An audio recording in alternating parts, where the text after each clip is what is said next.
Gap రాలా తీసుకున్నా అంటున్నారు రవితేజ. ఎప్పుడూ 2-3 సినిమాలతో బిజీగా ఉండే రవితేజ ఈసారి కాస్త టైం తీసుకుని మరి కొత్త సినిమా అనౌన్స్ చేశారు.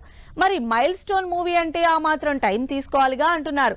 మరి రవణ ఇస్తున్న దావత్ ఎలా ఉండబోతుందో, మరోసారి తన మాస్ యాంగిల్ ని చూపించబోతున్న రవితేజ 75వ సినిమా సంగతులేంటో డీటెయిల్ గా చూద్దాం. మూవీ మిషన్ లా నాన్ స్టాప్ గా సినిమాలు చేస్తూనే ఉన్న రవితేజ ఈసారి మాత్రం గ్యాప్ తీసుకున్నారు. ఒక సినిమా రిలీజ్ కి, మరో సినిమా సెట్ లో, ఇంకో సినిమా స్టోరీ డిస్కషన్స్ లో ఉండే రవితేజ తన 75వ సినిమాకి మాత్రం టైం తీసుకుని మరీ కొత్త సంవత్సరం రోజు అనౌన్స్ చేశారు. లేట్ అయితే అయింది కానీ అనౌన్స్మెంట్ పోస్టర్ తో మాత్రం ఇంట్రెస్ట్ క్రియేట్ చేశారు రవితేజ.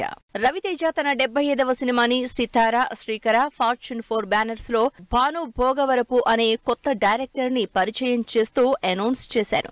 జస్ట్ పోస్టర్ లోనే బోల్డ్ అన్ని డీటెయిల్స్ ఇచ్చారు మాస్ మహారాజా. ఈ సినిమా మాత్రం రవితేజ స్టైల్ ఫుల్ మాస్ గా ఉండబోతోంది. తెలంగాణ యాసలో ఫుల్ దావత్ స్టైల్లో సినిమాని ప్లాన్ చేస్తున్నట్టు తెలుస్తోంది.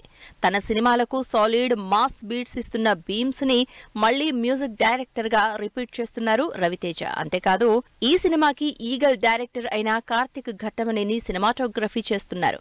అంతేకాదు త్వరలోనే షూటింగ్ మొదలు పెట్టబోతున్న ఈ సినిమా వచ్చే సంక్రాంతి బరిలోకి దింపుతున్నట్లు అనౌన్స్ చేశారు మేకర్స్. రవితేజ ప్రస్తుతం మిస్టర్ బచ్చన్ షూటింగ్ చేస్తున్నారు. పీపుల్ మీడియా ఫ్యాక్టరీ ప్రొడక్షన్స్ లో ఇప్పటికే దాదాపు 60% షూటింగ్ కంప్లీట్ చేయడానికి దగ్గరలో ఉన్న మిస్టర్ బచ్చన్ లేట్ సమ్మర్ లో థియేటర్లలోకి రాబోతున్నాడు. మిస్టర్ బచ్చన్ రిలీజ్ అయ్యే లోపే రవితేజ తన 75వ సినిమా షూటింగ్ స్టార్ట్ చేస్తారని తెలుస్తోంది. ఎక్కడా గ్యాప్ లేకుండా ఫుల్ స్పీడ్ మీదున్న రవితేజ ఈ సంవత్సరం సంక్రాంతి మిస్ అయినా నెక్స్ట్ మిస్ అయ్యేదే లేదంటున్నారు.